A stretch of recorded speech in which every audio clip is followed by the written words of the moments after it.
Hey everyone, I hope you guys are doing well. In this video we are going to be going to Berlin and we are flying via Frankfurt on Lufthansa to Berlin tomorrow, and we're going to be there for a week.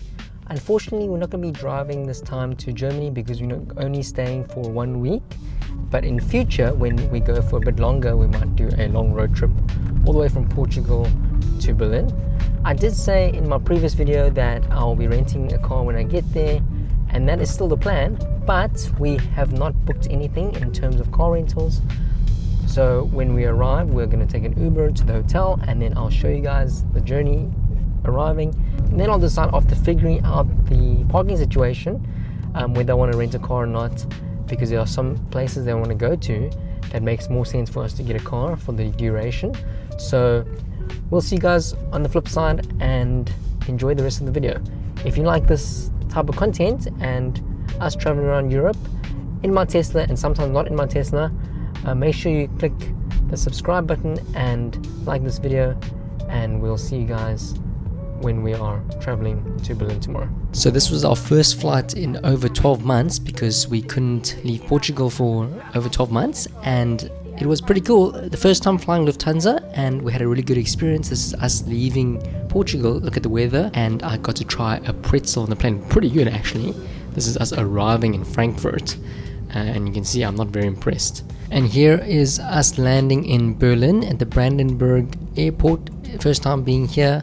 And on the way to the hotel, there was a Tesla store at the Mall of Berlin, which I went to check out later. And this is the Westin Grand where we were staying. It is a very beautiful hotel, 100% recommended. Location's really good, right next to the subway. And here's our room tour. Henry, are you happy, my boy?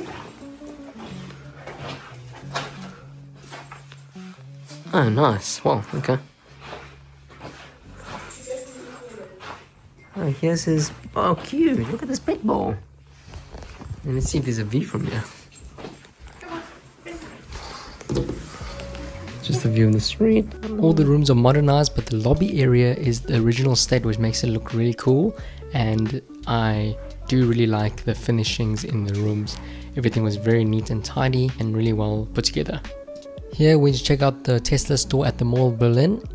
I had just missed the Cyber Cab. They had the Cyber Cab on display a few days before my arrival, but they did have a Tesla Optimus robot. I don't know if this is the same model. I think this is the prototype model, but I think it's going to be the same size as the final one, so it looks really cool. I'll definitely get one if it's pretty reasonable, because I think it's pretty useful to have one.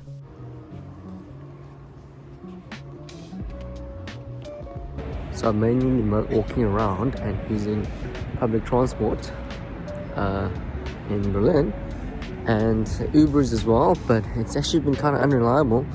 The Ubers, we have to use Uber Pet because of my dog, and it's really expensive relative to the regular ones.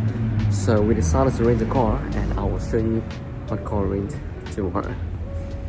The subway in Berlin is actually very neat and clean, and it's very easy to access. The stations aren't super deep, so you don't have to walk super far down, and you can see that everything is pretty new as well. I really like this detail that they have on the Brandenburg gate on the windows of the train. It really gives a cool Berlin feel. Here I am on the way to the Kudamm Zoo station, where the Sixt car rental is, where I rented the car. You go and check in over here, and then you walk around the block to the parking lot to collect your vehicle. In the parking lot there are quite a few other rental car companies parked their car there, so I had to navigate and try to figure out where the car actually was. I walked around the block a few times, I got lost. I had to go back to Sixt for them to explain to me where the parking was. And you can see here that there's 2 floors of Sixt, and we're going to try find the car that I'm renting. Which one is it? Which one did I rent? Let's see. Wow, there's so many interesting cars here.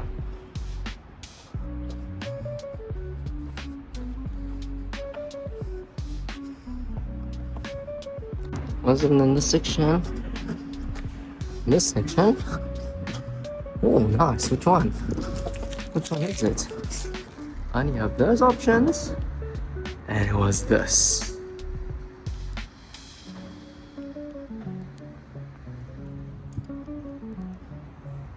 Damn. Wow.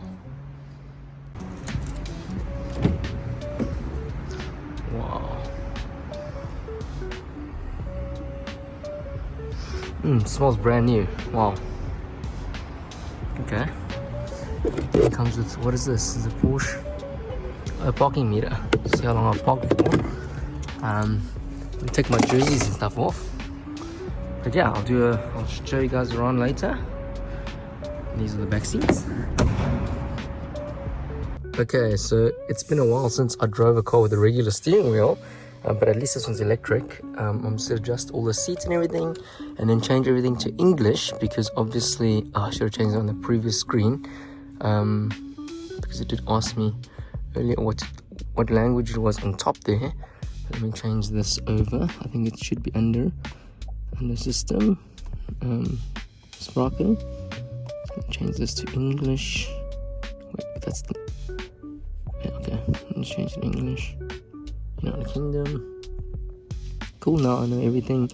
It seems to be 5G service in here, so let's see if I can connect to my Apple CarPlay. Okay, connect new device. I'm gonna have to connect my phone, and then I'm gonna adjust this. There's this little knob here that allows you to move this back and forth. And yeah, everything looks really good. Like, this almost looks like it's OLED. I don't think it is. I mean, you can see the contrast over there. And then I'm gonna connect everything. I'll do a review in a separate video, and then I'll show you guys driving around, what it's like to drive around in Germany, and what the Porsche is like as well. So this is me driving it for the first time. There's a physical PRND lever, and D is down, just like the Tesla with the swiping. And basically, at this point, I actually forgot to adjust the mirrors in the seats, so I was trying to drive out, but then I decided to reverse. And you can see that there's a 360 camera as well as a rear camera. There's actually quite a few cameras, quite substantial, as well as curb cameras for your rims, which is pretty cool. It was a little bit overwhelming at first, but I got used to it later on. And here I pressed P to stop the car so I can adjust all the mirrors and stuff. You can see that the cabin is very beautiful. It's got a lot of ambient lighting everywhere, and it is very comfortable in here. Here you can see that the mileage of the car is only 1,005 kilometers, so it's basically brand new, and I'm driving outside now.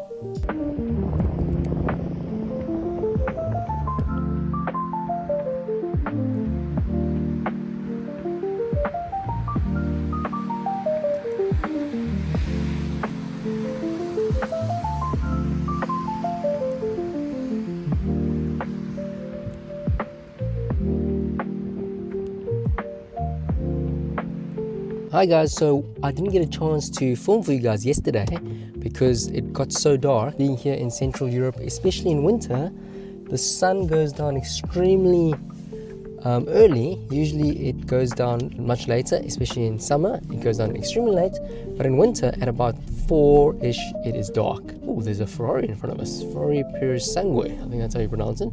It's pretty cool.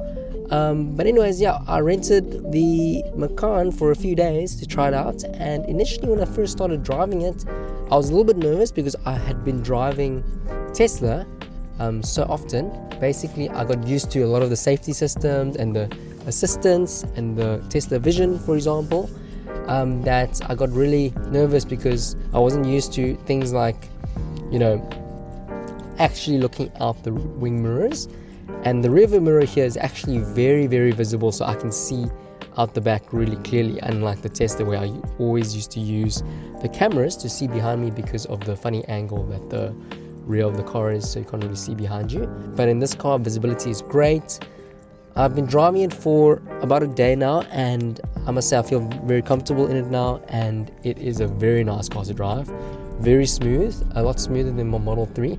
Of course, it's in a different category. You'd have to probably compare it with the Model S or Model X in terms of luxuriness or premiumness, but unfortunately Tesla doesn't make such a premium mid-size SUV, because the Model Y, I would say, is more of a budget SUV compared to how I would classify the Macan.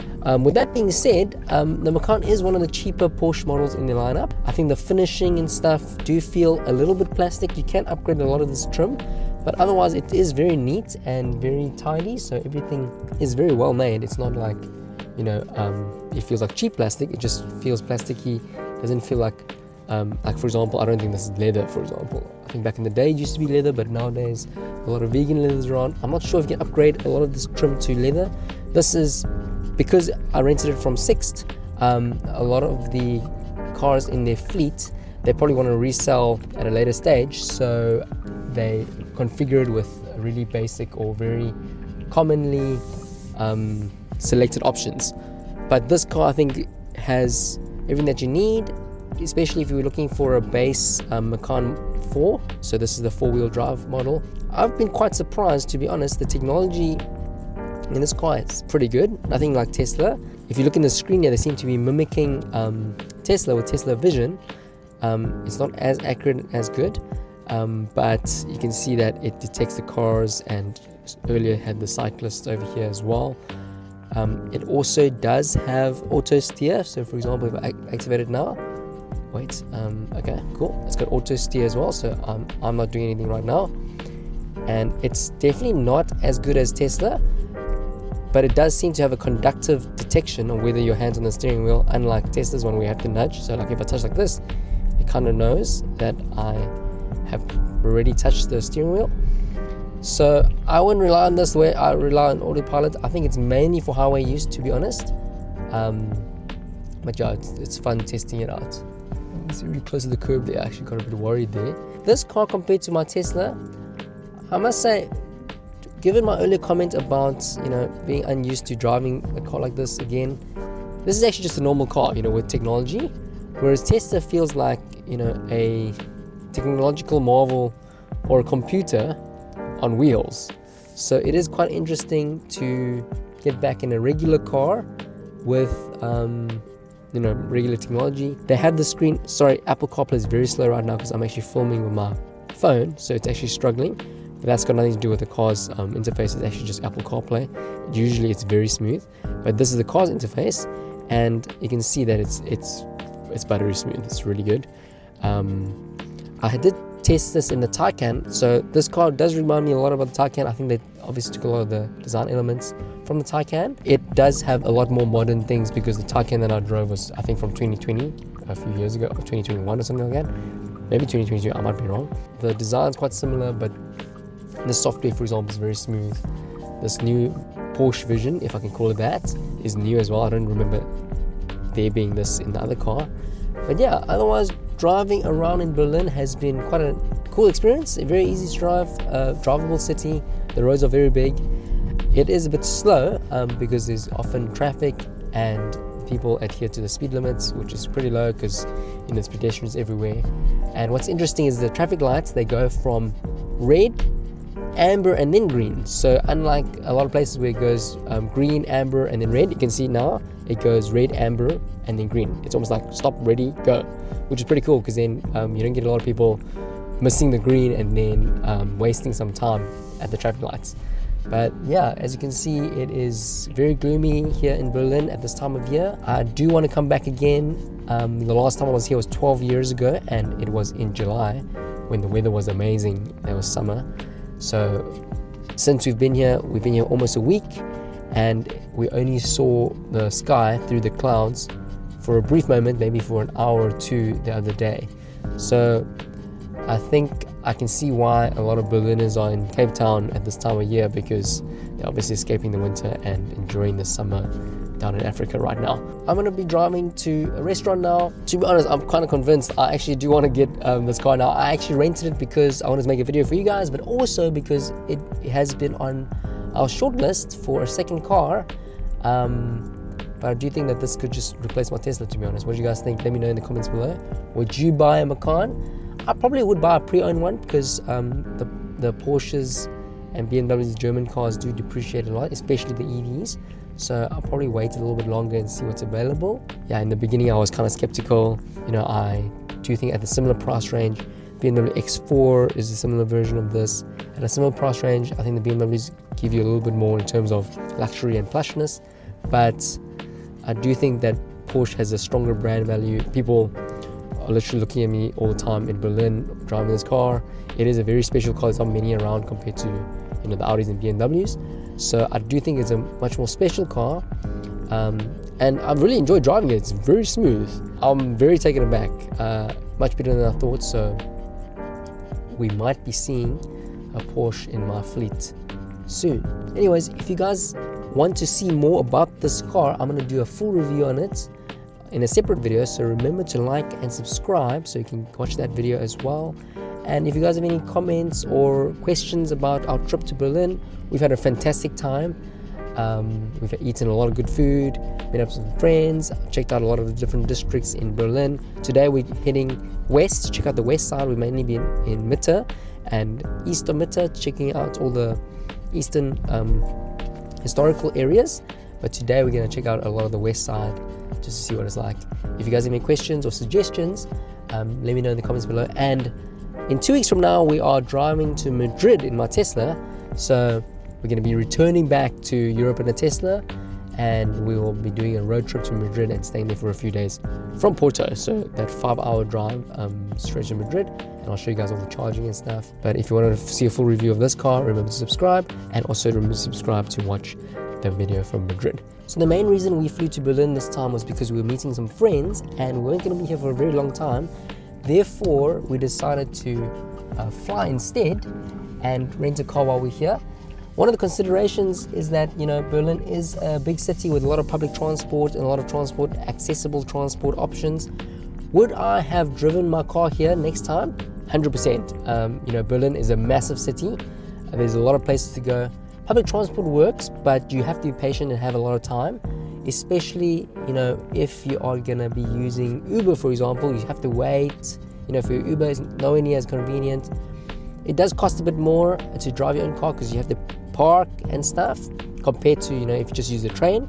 But if you're going to be using Uber as well in conjunction with train, you might as well just bring your own car. So next time we come to Germany, we'll definitely drive our own car. The roads are massive, as you can see. They're very wide, very easy to drive, not tight like some parts of Portugal. There are tight sections, but generally speaking, Berlin has been very drivable. I would say that it is definitely a very drivable city. You just need to find out about the parking options and whether your hotel, for example, has parking or valet parking, and you can factor that in. But for example, from the airport to the hotel, Mitte, where we are, would have cost 22 euros a ticket on the train, and the Uber was 50 euros, so we just took the Uber. If I had my car, then obviously I wouldn't drive from the airport, for example. But that type of distance, you know, it's not actually that cheap. So when you're in Berlin, I think it can be cheap if you're just getting the, you know, the week pass or the day pass on the subway. But the last thing I want to mention about using public transport is, in winter it is really uncomfortable to use public transport because you're getting exposed to the cold every time you exit the station. The public transport is great, but it's just that you get exposed and you're back in this carriage with a lot of other people, probably with illness and stuff as well, because it's winter. I'm feeling very sick as well, so I don't know if I got it from the train or whatever. But if you are coming in winter, definitely another thing to consider, another reason to rent a car or bring your own car. In terms of parking, parking varies in terms of price depending on where you are. Some districts charge a little bit more than others, and it all comes down to how much the meter is at the area that you're parking.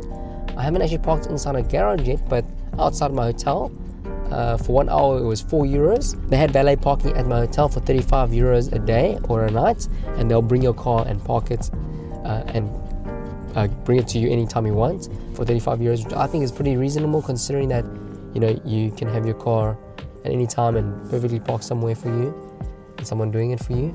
But generally speaking, I think per day you're probably looking to spend at least 20 euros in parking, I would say. Today I'm lucky because I parked outside the hotel, and the hotel that I'm parked outside I can park for free on Sundays. During the day, during the week, it says 9 a.m. to 1 p.m. is loading and offloading for free only, so only loading and offloading, and from 1 to 10 p.m. I have to pay at the meter. So read the signs. They're usually in German, but Google Translate is pretty good, German to English or whatever language you need to be. So I was able to read the signs using Google Translate. Okay, today's the final day in Berlin, and I'm going to return the car first before we head back to the airport. But I didn't really plan this out properly because I should have really booked the car for a little bit later because I went to pick it up and I had to go somewhere and I didn't use the car for like 2 hours, and our flight is in the afternoon, so I could have paid the return to a different location fee and then returned it to the airport instead. And I think that would have only cost 30 euros more, but if I wanted to go to the airport later I would have to pay like 300 euros more, which is a lot more, and I don't need the car, so I'm returning it now. And the irony is I'm going to be taking the subway back to the hotel. I have disabled Apple CarPlay because yesterday while I was making videos, for some reason with this Apple CarPlay, while it's connected, it doesn't use the sound accessory, the microphone that I have. So I'm actually using the native navigation, which allows me to use this big map. So let's see what it looks like. So here is the map in the center console, which is pretty cool. I can also just expand it fully so I can show something else over here. For example, I've been looking at the stats of the Macan 4 and it's got a 100 kilowatt hour battery, which is pretty substantial because my Model 3, the standard range model, only has the 60 kilowatt one. I think the long range, the regular long range, I think is 75. Correct me if I'm wrong. But 100 kilowatts is pretty big. But the range, I would say, is kind of seems to be similar to what you get in the standard range in terms of WLTP. It is obviously a heavier car, but also Teslas are much more efficient. They also have the super manifold, which makes it super efficient in terms of transferring heat amongst different parts of the vehicle. I haven't really been able to do a proper range test in this car, mainly because I've been driving really short distances and most of the time has been heating up the cabin, which is quite energy inefficient on these extremely short trips. So I'm getting 270 watt hours per kilometer, or 27.0 kilowatt hours per 100 kilometers as they're displaying it over here. But I think it'll probably be close to 200 or 180 or something, but I'll have to check online. But this car definitely has a lot more power than my Model 3 standard range. It's got, I think, 350 kilowatts and 0 to 100 in just over 5 seconds. So it is a bit faster than my Model 3, but I think it's probably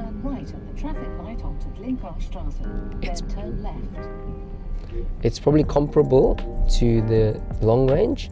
And obviously this is not the top of the range model. This is, I would say, the mid-range, because it's, or actually entry-level four-wheel drive model. You know, if you look at the S and the Turbo, you'll have a lot more performance. What is also interesting is that they run on an 800 volt system, so it allows them to charge a lot quicker. I think the maximum charge is 270 kilowatts, which means that it is faster than my Model 3 and also faster than the long range as well at 250 kilowatts. So it is pretty impressive. I've really enjoyed this car. Like I said, final thoughts would be that, you know, I would probably see if I can get the Turbo, because that's really cool, or at least the 4S. In terms of power, even this is enough, but I think, you know, if I'm going to get a Porsche, I want to get something a bit faster as well and slightly better trim than this. With that being said, this trim, even though as basic as it is, it has been pretty good.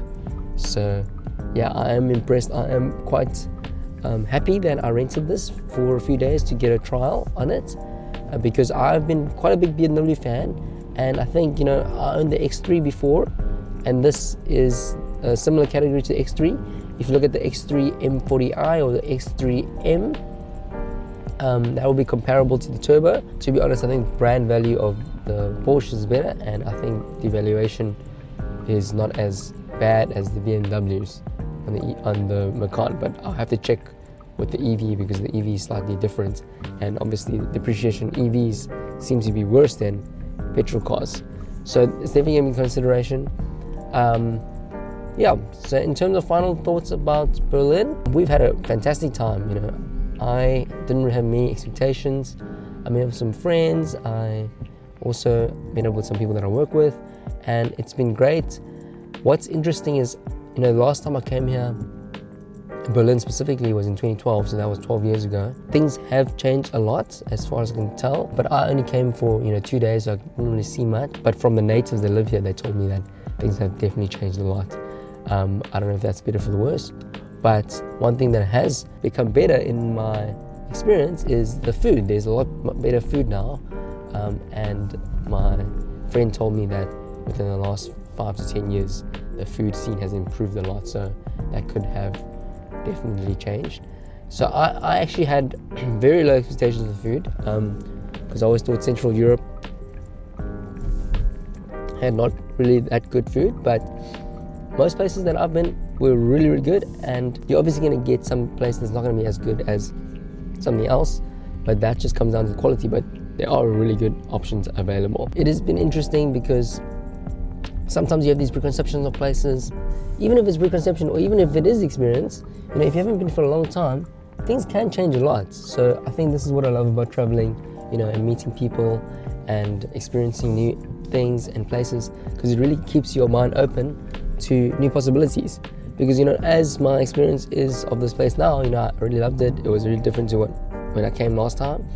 That might change as well, but I've had a really positive experience this time. So definitely, if you have the opportunity to travel, it is always a great blessing, and I think it is very important to keep your mind active and also be inspired by new things. But anyways, thank you for watching this video. If you like this type of content, let me know in the comments below, and remember to like and subscribe for more content like this.